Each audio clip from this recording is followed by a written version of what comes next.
थियो कि उस समय कतैसम्म राम्रो थिएन त्यसपछि झन्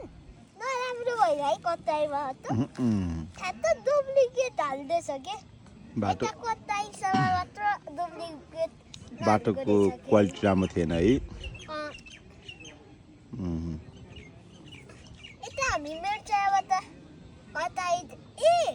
कुन ठाउँबाट हो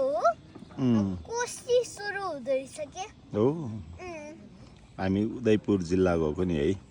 उदयपुर जिल्ला कोशीमा हुन्छ हजुर मेर्चाया त सप्तरीमा हुन्छ एक्ज्याक्टली अनि हलेसी कहाँ हो छोरा हलेसी खोटाङ खोटाङमा हो हामी अनि ओखलढुङ्गा चाहिँ जान पाएन है हाम्रो गाईमा चार थिएन धेरै त्यही भएर जानु पाएन है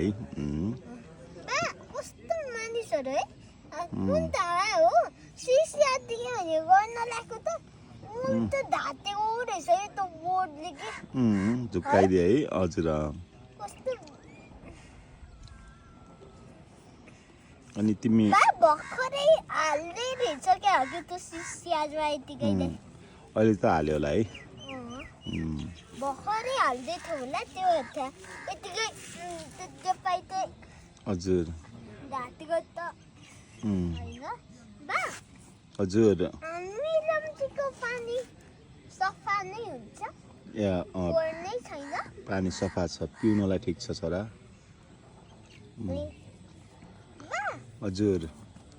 के गरेर खाने त त्यसमा बरु पानी चाहिँ भन्नु न के माने त कलर भए पनि ए होइन त्यो पानी अनि यस्तो हुन्छ क्या त्यो पानीलाई पाइपबाट पहिला यस्तो हुन्छ त्यो पानीलाई रिजर्भरमा कलेक्ट गर्छ होइन ठुलो त्यो पानी कलेक्ट गरेर त्यसलाई पाइप मार्फत अनि कुनै ठाउँमा जहाँ कम्युनिटी छ बस्ती छ नि जस्तो लाइक काठमाडौँमा है त्यो पानी लगेर फेरि उता लगेर फेरि ट्याङ्कीमा जम्मा गरेर त्यसपछि त्यो पाइप मार्फत नै घर घरै पुर्याइरहेको हुन्छ क्या छोरा धुनलाई लुगा धुनलाई धारामा चाहिँ पुर्याउँदैन धारामा पुर्याउँछ नि छोरा त्यही पानी धारामा पुग्छ अनि त्यही पानी फेरि अनि तिम्रो अलिक फोहोर हुनसक्छ भनेर फिल्टर प्रयोग गरेर है अनि बोइल गरेर त्यो पानी पिइरहेको हुन्छ है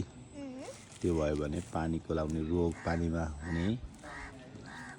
जम्सहरू त्यस पछाडि अनि कीटाणुहरूबाट मान्छेलाई कुनै पनि हेल्थको इम्प्याक्ट पर्दैन है पानी कि बोइल पानी पिउनु पर्यो